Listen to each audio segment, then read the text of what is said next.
She stepped through the revolving doors like she'd been there all her life. No badge, no escort, just long, confident strides in bright white sneakers and a cropped blazer that looked straight off a TikTok styling haul. Everyone else needed clearance to get through the front desk. She didn't. Instead, she was met by the CEO himself, Robert A. Elkins, the same man who barely nodded at anyone on a normal day. But today, he smiled like he'd just found the future in a pair of glittered nails and oversized sunglasses. I stood frozen near the elevators, a takeout coffee in one hand, laptop bag in the other, watching this girl, no older than 24, glide through security as if she owned the patent to the building. She didn't even look up until they were 2 steps away.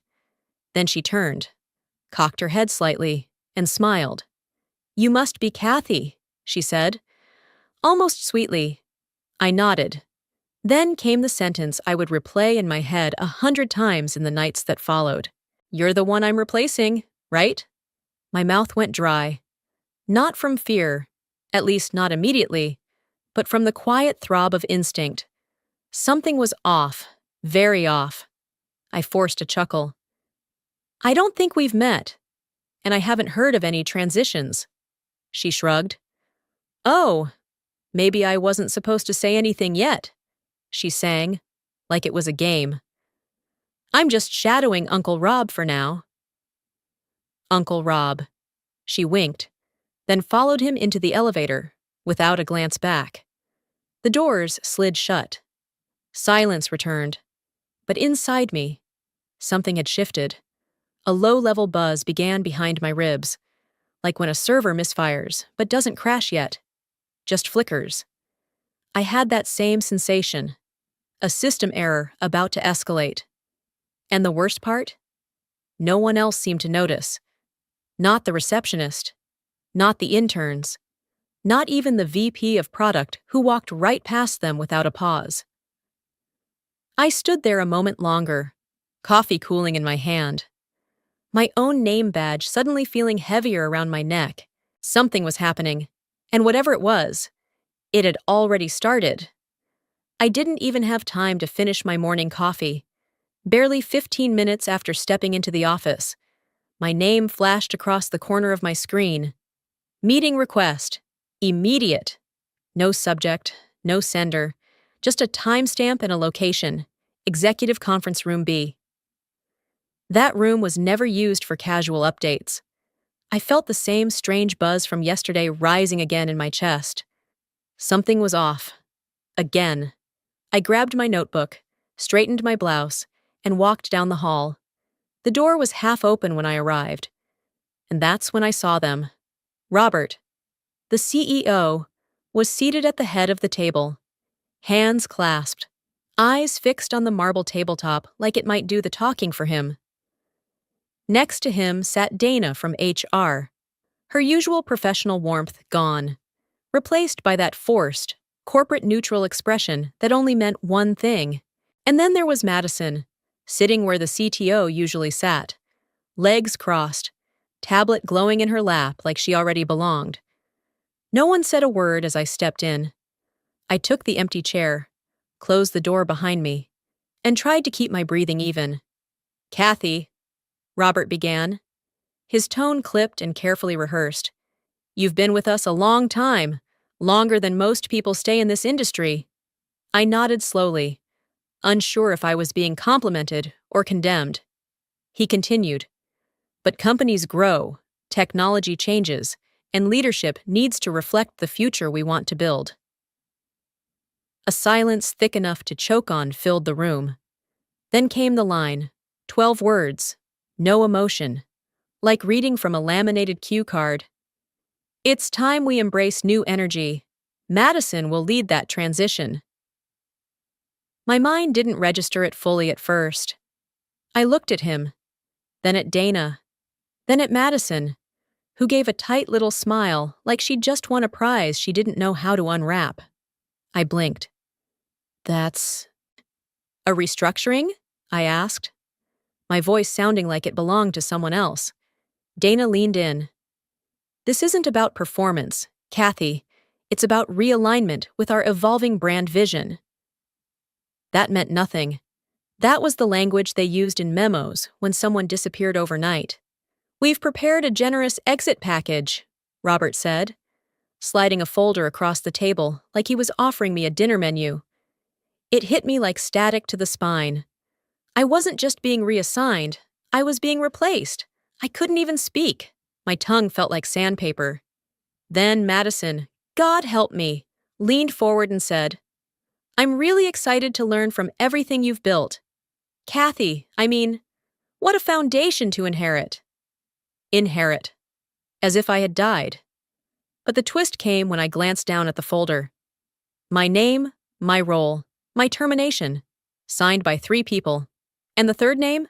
Hugo G. Alvarez, my closest ally in the IT department, the guy I mentored for a decade, late nights debugging, celebrating launch deadlines, coffee runs during server migrations. He had signed off on removing me. The ink was barely dry. I swallowed hard, closed the folder, and stood up, slowly, methodically. "Am I allowed to say goodbye to my team?" I asked. Dana offered a half smile. "Of course, but we'd appreciate it if you kept things neutral." Neutral. As if 21 years of my life could be boiled down into a line that wouldn't upset anyone. I didn't argue, didn't cry. I just said nothing, and walked out, into a hallway that suddenly felt foreign, like I didn't belong here anymore. But somewhere, buried under the shock and the spinning, something else was stirring, not rage, not yet. Something colder, something precise. I packed in silence. My office, my second home for over 2 decades, suddenly felt like a stranger's closet. Everything looked smaller, hollower. My plants, the framed picture of my dog Bailey, the chipped coffee mug with System Whisperer printed on the side. All of it now had a timestamp on it. An expiration date. People passed my open door, but no one stepped in. Not even for a sorry, not even for a good luck. The hallway, usually buzzing by mid-morning, had quieted to a hush, like the entire building knew what was happening, and no one dared get close. It wasn't just the shock, it was the erasure, and the silence. That hurt worse than any meeting. I was stuffing my last notepad into a cardboard box when I saw a familiar shadow pause at my door. Hugo. He hesitated, then stepped halfway in. Eyes down, shoulders hunched. I waited. I didn't want to say anything first. He glanced up, met my eyes for half a second, then looked away again. "Kathy, I didn't know how else to handle it." My jaw clenched. "You signed it. Hugo, you had a choice." He looked like he wanted to disappear into the wall. I tried to push back. I really did. But, look, they told me it was either go along with the plan or risk restructuring the entire department. My name was next. I have a kid. You know that. "I know you used to have a spine," I said quietly. He winced. "I'm sorry," he said. And he meant it. But it was too late. The damage was done. He turned to leave, but I called after him. "When exactly did they take my admin rights? Hugo?" He froze. "I saw the access logs," I added. "My credentials were stripped 4 days ago."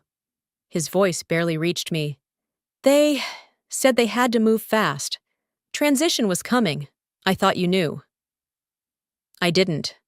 I thought yesterday's meeting was the start of a conversation, not the conclusion of one already signed, sealed, and deployed. 4 days. That meant they had moved behind my back while I was still showing up early, fixing bugs, running late-night diagnostics to keep their supply chain AI from crashing. I looked down at the badge in my hand. My name still gleamed beneath the laminate. Kathy Winters, Systems Architect E4. I walked to the scanner outside my door and swiped it one last time. The green light flashed. Authorized. The system still thought I belonged. I placed the badge on the desk. It landed softly, but the sound of it felt louder than anything said in that boardroom. I left it there, like a signature. As I picked up the box and walked toward the elevator, I passed the main floor's HR kiosk. Something tugged at me. I turned, stepped behind the unattended terminal, and typed in my still active credentials. The screen loaded a list of administrative changes, password migrations, role handovers. There it was. Transfer of full system access. Kathy Winters, Madison Elkins. Effective, Monday, 10:07 a.m. It was Thursday. They'd handed over everything to her before I even knew she existed. I stared at the screen, the cursor blinking like it was mocking me, for a moment. I stood there, not moving, not blinking, just breathing. Then I logged out, straightened my box, and walked away. No emails, no announcements, no one followed, but something in me cracked, quietly, and somewhere in that crack, something else began to take shape. The box sat unopened in the corner of my living room. I hadn't touched it since I left. I didn't want to see the mug, or the framed photo, or the lanyard with my badge. Not yet. Not until I knew what came next. Instead, I sat at the kitchen table with my old laptop, the personal one, the one I didn't plug into their network, a clean slate, detached from their reach. The air was still, the kind of stillness you get after a storm. Not peaceful, just drained. But inside me, there was no panic, not even sadness, just calculation. I opened my email archive and typed the keyword, Intellectual Property Transfer, 2022. It popped up immediately, an old email thread from legal. I remembered it now. They'd asked me to sign a document transferring the full rights of the architecture I developed into company ownership. I had refused, not out of spite, out of principle. Back then, I'd raised concerns that their wording was too broad, that it would allow them to sell, license, or repurpose the system without my consent, even in areas unrelated to Alderton's operations. They told me it was standard, that everyone signed it. I replied that I wasn't everyone. The thread ended with my last response. Until revisions are made to reflect collaborative ownership or defined scope, I cannot sign this document. They never replied. And more importantly, they never followed up. I scrolled further down and opened the attached contract. The PDF was still unsigned. The signature field beneath my name was blank, untouched. They'd forgotten. Or maybe they assumed I caved eventually. That, in the flurry of deadlines and product launches. I'd quietly added my name like everyone else, but I never did. And that's when I remembered something else, something their lawyers had mentioned during one of the early architecture meetings, when everything was still being debated. I searched again. IP clarification, meeting notes. Found it. There, in a summary from Alderton's internal counsel, dated October 14th, 2022. Due to the nature of Kathy Winters' independent development prior to formal integration with company systems, explicit signature is required to enforce IP transfer. Without it, legal ownership may be contestable. There it was, in writing, from their own team. My system, the foundation of Alderton's supply chain engine, predictive logistics AI, vendor matrix, wasn't theirs. Not legally, not fully. It belonged to me, because they never got the one thing they needed to make it theirs, my signature. I stared at the line again, rereading it 3 times. There was no joy in the realization, no wave of triumph, just confirmation. I wasn't paranoid, wasn't. I wasn't overreacting. They hadn't just replaced me. They had stolen something that didn't legally belong to them. And now, they were operating it under a false assumption of control, giving Madison access to infrastructure she couldn't claim, couldn't defend, and, if pushed, couldn't explain. I clicked download and saved both documents, the unsigned contract and the legal note, to a new folder on my desktop. I named it Aftermath. Then I sat back in my chair, folded my arms, and let the silence settle around me like armor. I said nothing. I just saved the file in a folder named Aftermath. The plan hadn't fully formed yet, but I knew one thing for certain. They thought removing me from the building erased my power. They had no idea the real system had never left my hands. I've always believed systems tell the truth, even when people lie. That belief had guided me through 21 years of debugging, crisis recovery, and sleepless patch deployments. People panicked. People misled. But code? Code always showed you what was really happening, if you knew where to look. That morning, I opened my laptop with fingers steady as stone. No anger, no bitterness, just strategy. They had taken my badge, my title, and my desk. But there was something they hadn't touched, because they didn't know it existed. 3 years ago, during a stretch of chaotic migrations, I created a test environment, a sandbox, really, a mirror of our core architecture used for internal simulations, QA runs, and stress testing. I registered the dev node under a dummy name, user K41Ghost, to avoid unnecessary requests or bottlenecks. I had spun it up late one night while waiting for a vendor fix. It had no permissions to push live changes, but full visibility into everything that happened inside the infrastructure. And best of all, it wasn't connected to the primary admin registry. No one from HR, no one from executive leadership, not even Hugo. No one remembered it existed, except me. I logged in. The dashboard blinked to life like I'd never left. The system hadn't purged the test node. It was still sitting idle, humming quietly under layers of untouched permissions. And then I saw it. Madison had gone live. She wasn't just using the system I built. She was inside the original architecture, directly manipulating base layers of code, touching things that should have been copy-locked, tweaking scripts she didn't fully understand. No version control, no backup staging, no audit logs enabled. She was building a house of cards, on top of nuclear-grade infrastructure. I clicked through the branches and found something that made my stomach drop. She had renamed multiple core files to match her own labeling convention. Worse, she'd removed several integrity checks from the distribution algorithm, likely thinking they were legacy junk. They weren't. Those checks prevented cascading system failures when vendor load times conflicted. Without them, the platform was vulnerable to real-time supply chain distortion. She didn't know what she was doing, and clearly, no one was watching. They had handed her a machine with a nuclear core, and she was repainting the buttons without reading the warning labels.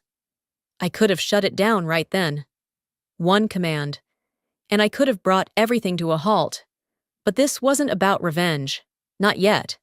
This was about leverage. I navigated to the dormant kernel module, an invisible node I had installed in the early days as a fallback protection mechanism.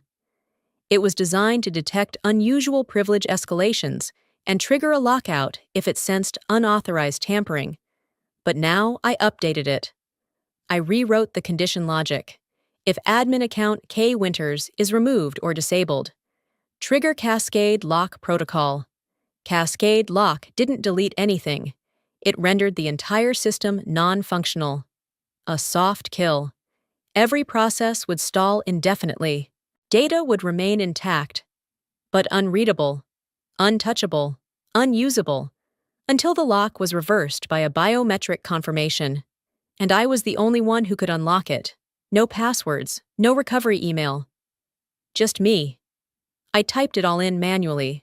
No automated scripts, no audit trails. I encrypted the change, embedded it under 6 layers of decoy comments, then exited the node. And before I logged out, I did one more thing. I screenshotted the system activity log, timestamps of Madison's changes, her user ID, her directory paths. I compiled it into a PDF. If anything went wrong, she would be the last user on record. Not me. A gift-wrapped alibi. I named the file inheritance.pdf because that's what she called it. Didn't she? A foundation she was inheriting. Let her inherit the consequences too. As I shut the laptop, I felt no rage, just calm, just control. They thought I'd walk away quietly. They thought wrong. 10:24 a.m. That's the exact moment I disappeared from their world. It started with a soft chime.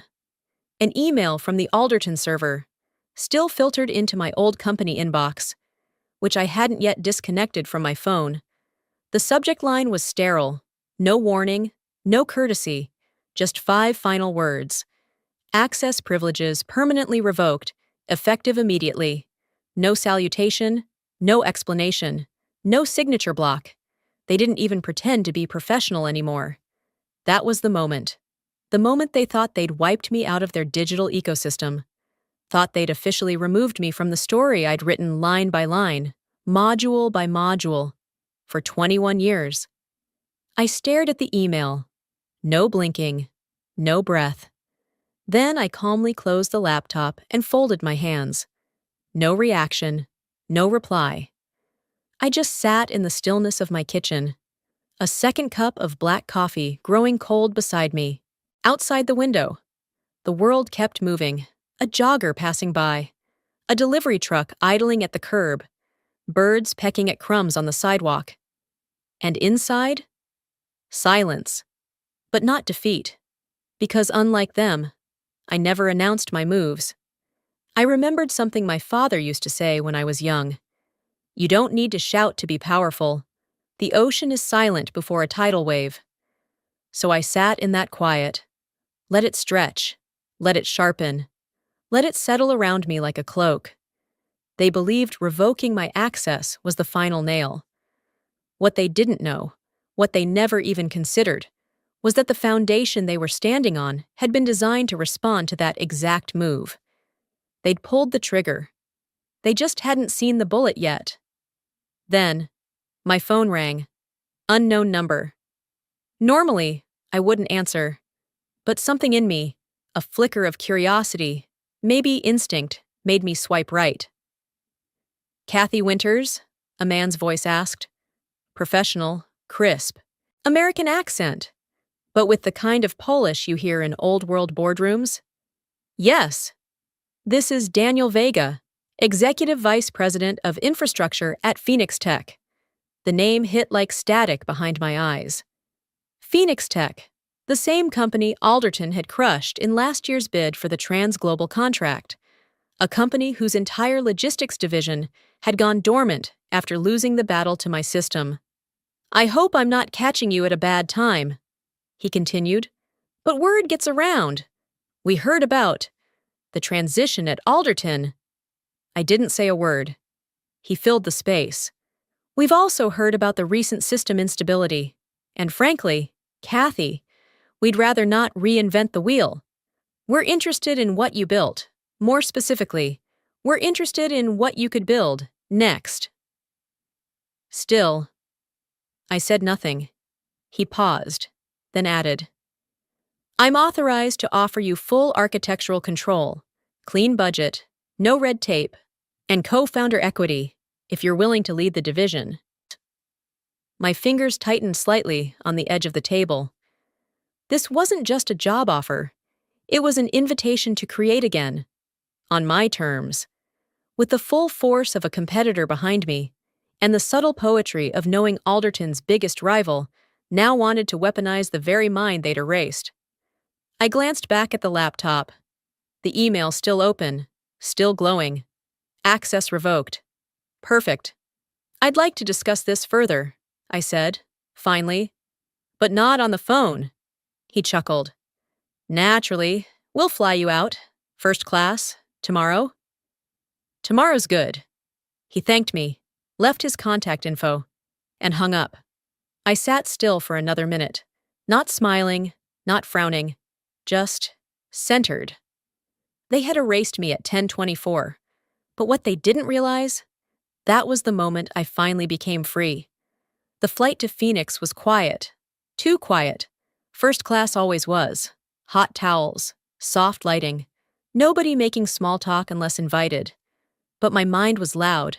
I wasn't thinking about the severance folder Alderton had handed me. I wasn't even thinking about Madison, or Hugo, or the 1024 email that tried to erase me. I was thinking about the blueprints already forming in my head. Lines of logic, architecture without legacy bloat, a system built clean, nimble, secure, not for Alderton's glory, but for mine. They didn't just fire me, they freed me. Daniel Vega met me at the terminal himself, tall, late 40s, impeccably tailored suit, and the kind of old-school manners that belong to men who still polish their own shoes. He introduced me to his CTO, a quiet woman named Priya Singh, with keen eyes and a notebook that never left her hands. They didn't waste time. By 4:00 p.m., I was in a glass-walled conference room overlooking the Phoenix skyline, walking them through the structure I'd once built for Alderton, and the version I now intended to build better. No corporate delays, no layers of approval, just action. By 6:15 p.m., a private server node was provisioned in their internal sandbox cluster, clean and waiting for my hand. And as the sun dipped behind the mountains, I sat down, alone, focused, and began again. But rebuilding something isn't just about writing new code. It's about clearing the debris left behind. I pulled up a browser window, purely out of instinct, and searched a phrase I hadn't seen until recently. Gen Z Sync Core. That was the name Madison had used. Bright. Branded. Gen Z glam nonsense. But something about it had bothered me. The way she rushed to plaster it everywhere, even though she didn't understand what the system did. It felt premature. And it was. The search results brought up her LinkedIn post, the press release, even a tech blog entry quoting her as the visionary behind Sync Core's new era. But then I checked the U.S. Copyright Office's public records database. Filed March 3rd. Owner Madison Elkins. Platform Gen Z Sync Core. Filed under original software architecture. I read it twice. Then a third time. She hadn't just rebranded my system. She had filed it under her name, as if she created it. I knew for a fact she had no idea what the backend even looked like 3 months ago. Worse? She used nearly the same system descriptors, line for line, as the version I had documented in a confidential white paper back in 2021, something that was time-stamped, stored locally, and never signed over to Alderton. This wasn't ignorance. This was theft. But I didn't rant. I didn't email her. I didn't tell Daniel. Instead, I opened a new tab and navigated to the Copyright Office's infringement alert portal. Anonymous submission, supporting documents attached, white paper, Git history logs, metadata files, snapshots from my Ghost account before I was locked out, and finally, a legal statement explaining the timeline, the missing transfer of IP rights, and the duplication of original system logic, without naming myself directly. I hit submit. No noise, no fireworks, just a quiet confirmation. Your message has been received. I leaned back in the chair. It wasn't revenge. It was correction. Let the system handle it. Let her walk blindly into a minefield she'd proudly drawn in permanent marker. They thought they fired a name on a badge. They forgot the brain behind the system. Now.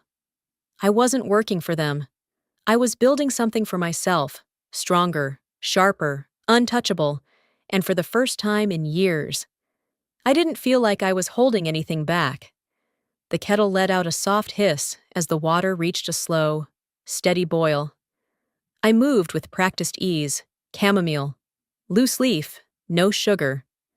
My ritual for mornings when the world felt too noisy. But today wasn't noisy. Not for me, for once. The chaos belonged to someone else. As the tea steeped, I slid my laptop open and clicked the link quietly sent by a former colleague. No message, just the YouTube livestream, already scheduled and counting down. Alderton Tech presents The future of logistics, powered by Gen Z Sync Core.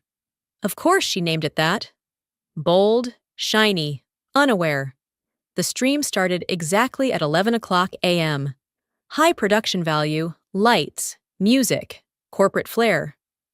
Madison walked on stage, wearing a white suit 2 sizes too large, probably thinking it made her look like a Silicon Valley visionary.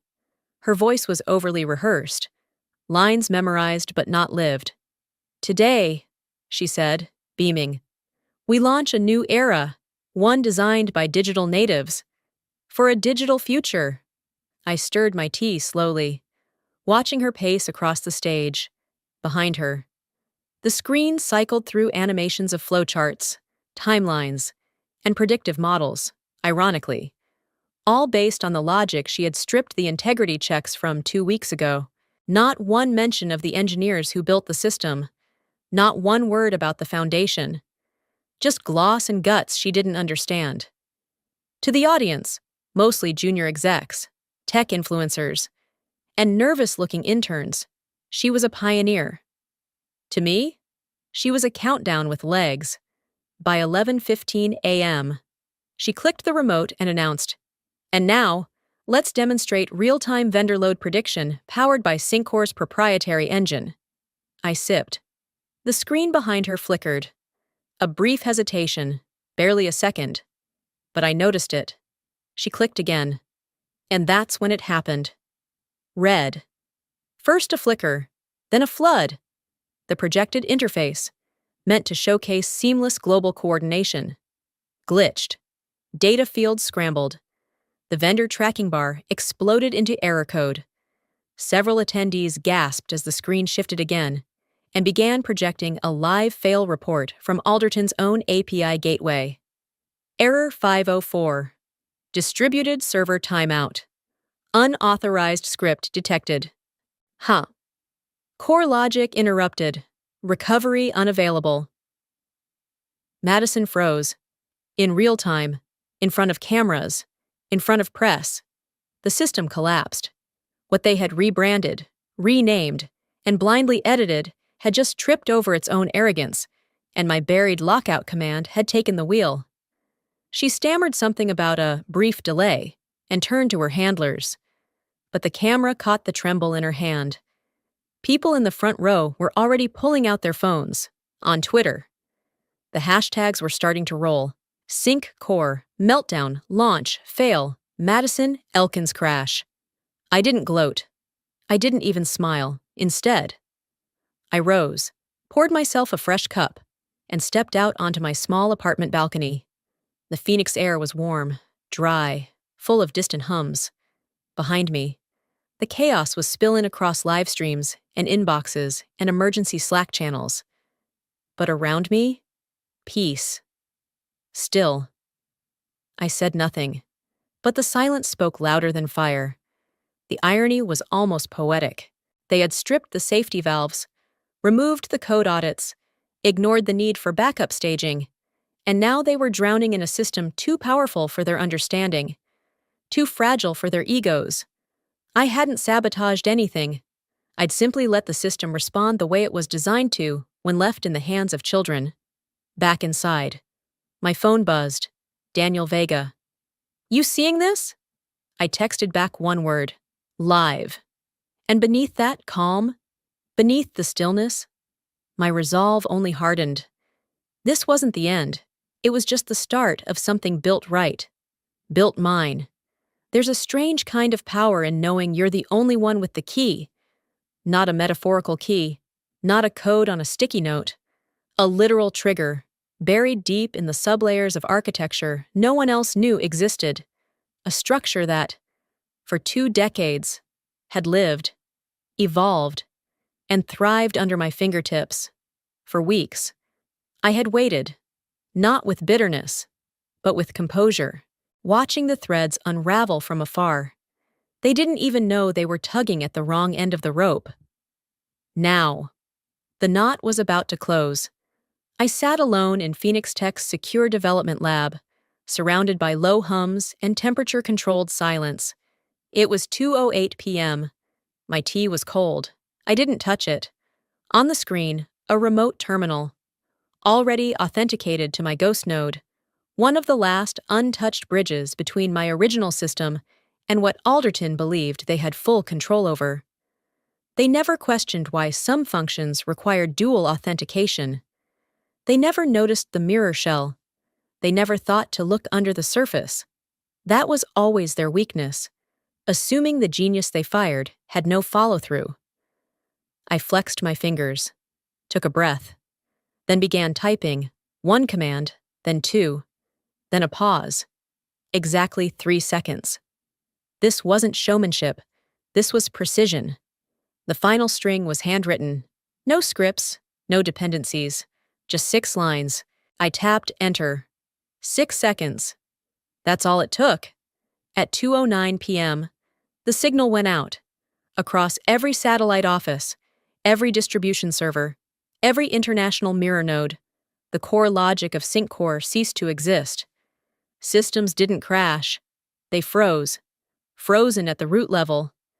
Timeouts cascaded across continents. The algorithmic bloodstream they depended on dried up in a blink. At Alderton HQ. I imagined Madison in a panic, phone in one hand, legal counsel in the other, desperately trying to understand why their backups weren't working, why their redundancy failed, why even their cold storage servers were now just blinking error lights in the dark. Because what they didn't know was this. There was nothing to recover, not because I destroyed it, because I'd already moved it. 2 weeks ago, under a routine system sync they assumed was a maintenance patch, I had executed a silent data migration, complete with encryption, key splitting, and a full clone of the core logic. That clone now lived on Phoenix Tech's private vault servers, partitioned and secured under my biometric signature and 2-factor internal custodianship. I hadn't burned the house down. I had moved out and taken the blueprints with me. What Alderton was left with was a hollow shell, gorgeous on the outside, rotted underneath.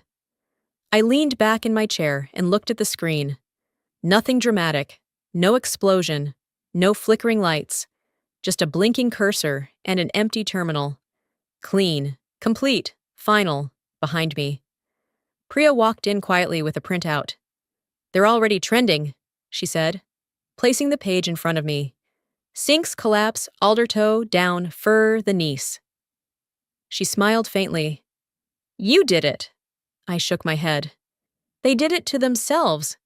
I just let the system do what it was designed to do." Priya hesitated. "So, there's really no copy left there?"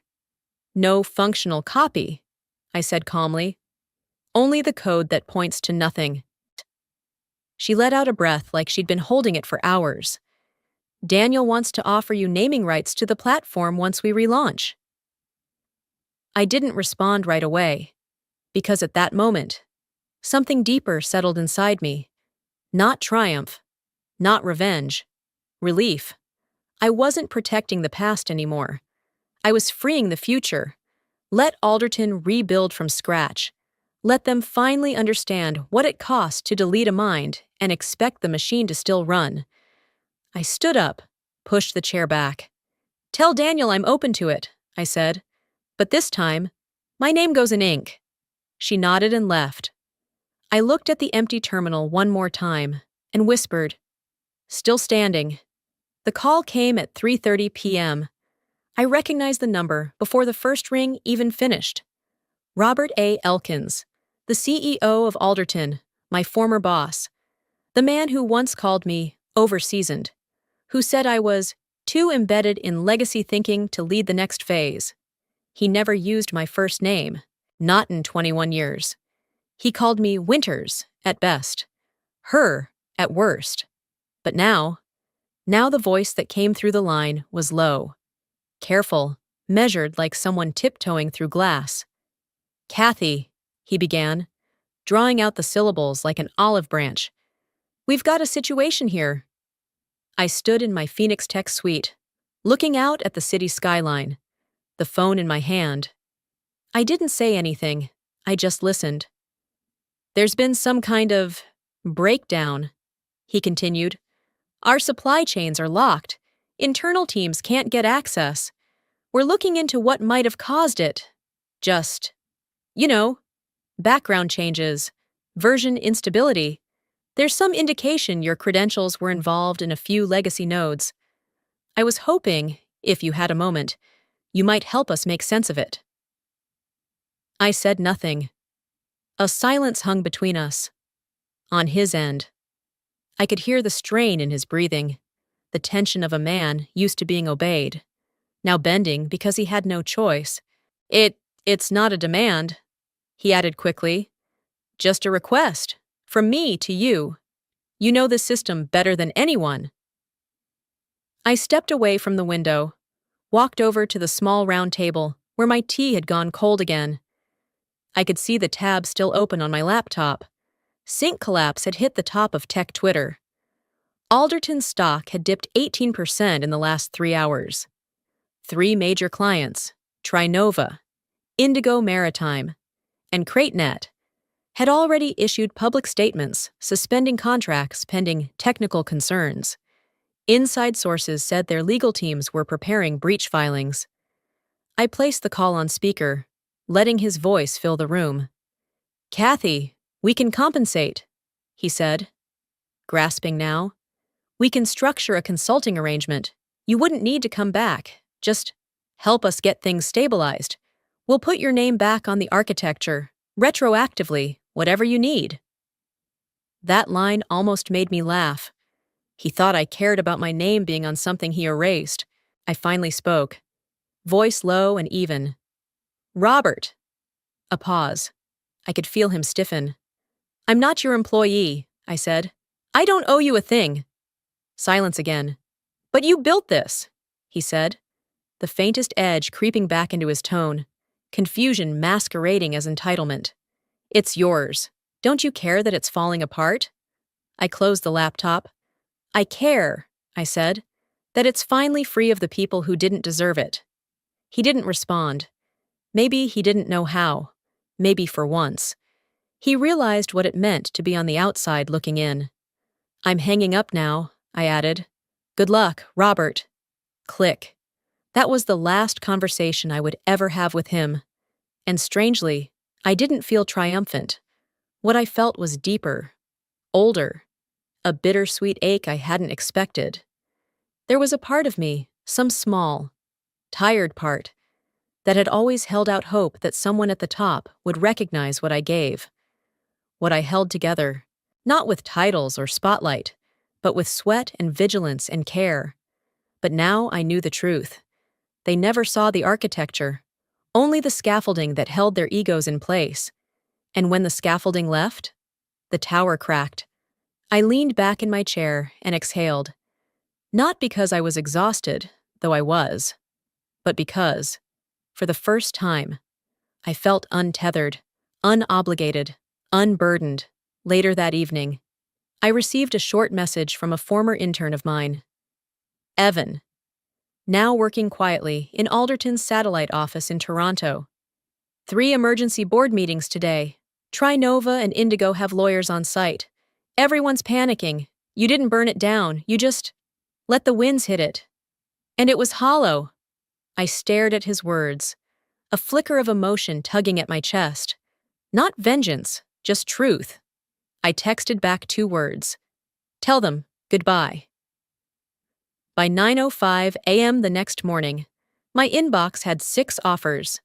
Not job offers, acquisition offers. 3 came from former competitors who had always loitered on the sidelines, waiting for Alderton to stumble.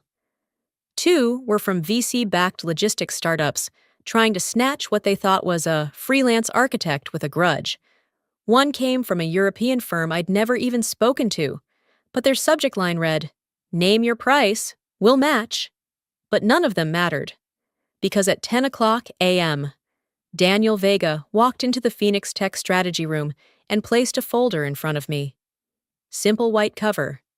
1 line printed across the top, in bold, "Joint Expansion Proposal, Syncor Redefined."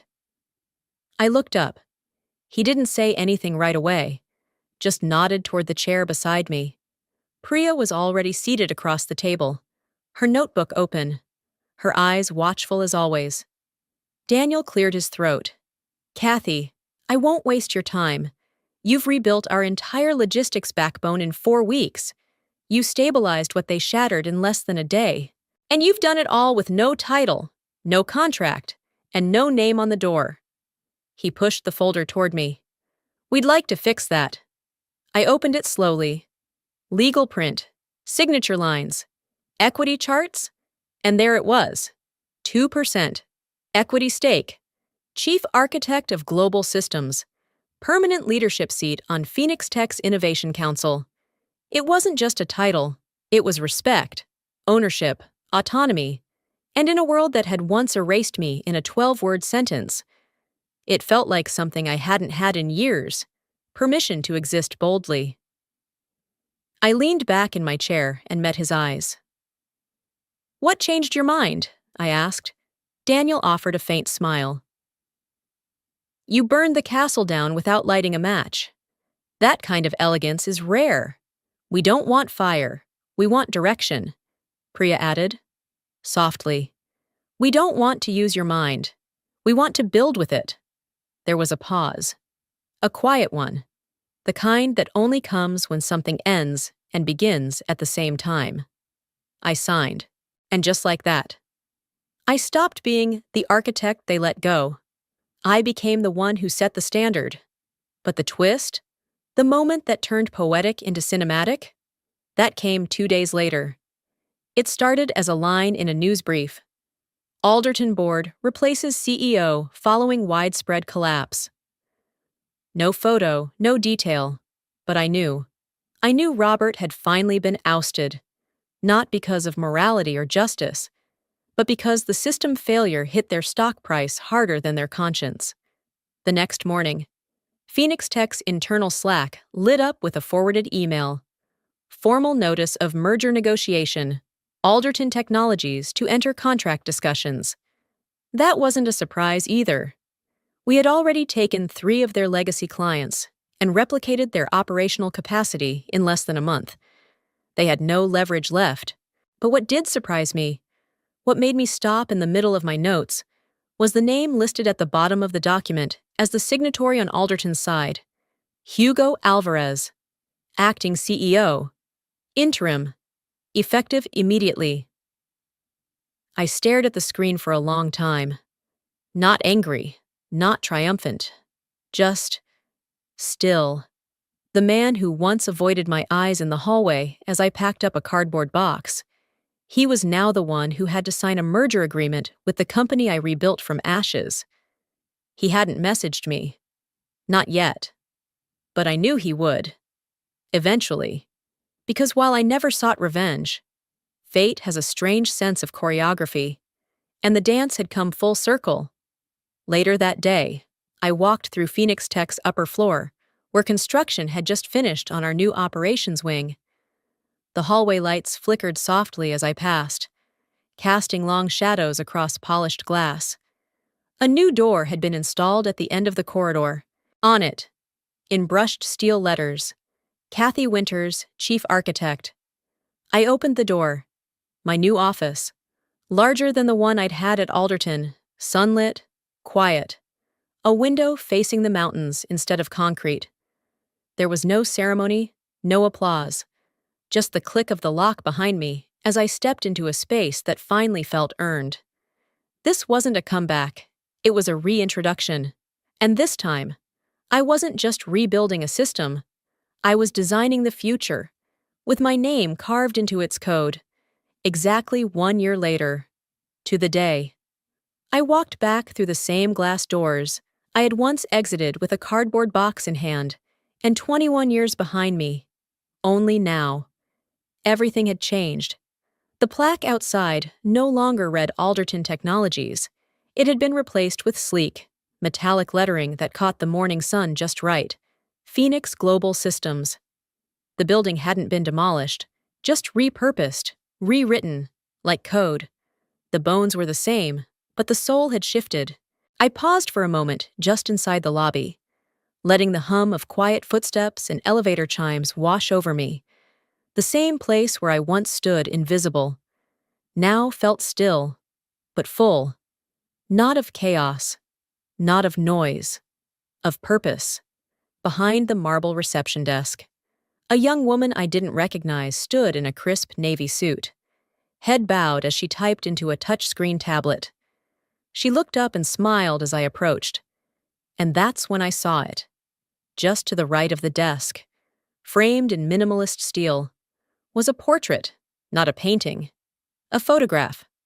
Black and white, simple, direct, me.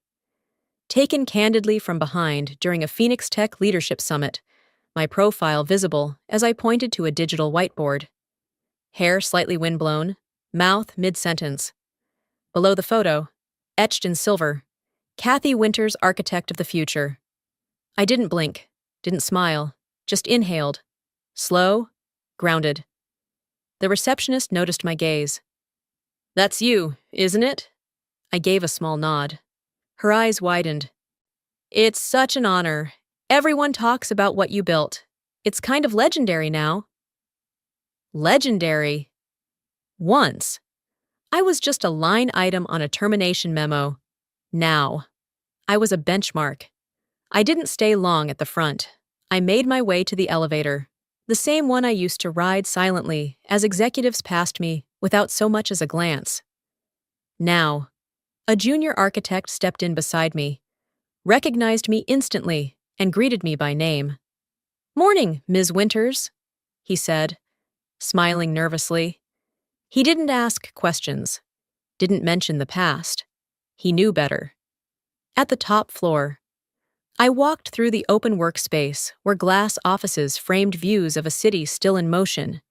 Teams collaborated in low tones, screens lit with fresh frameworks. Energy pulsed, but not with ego.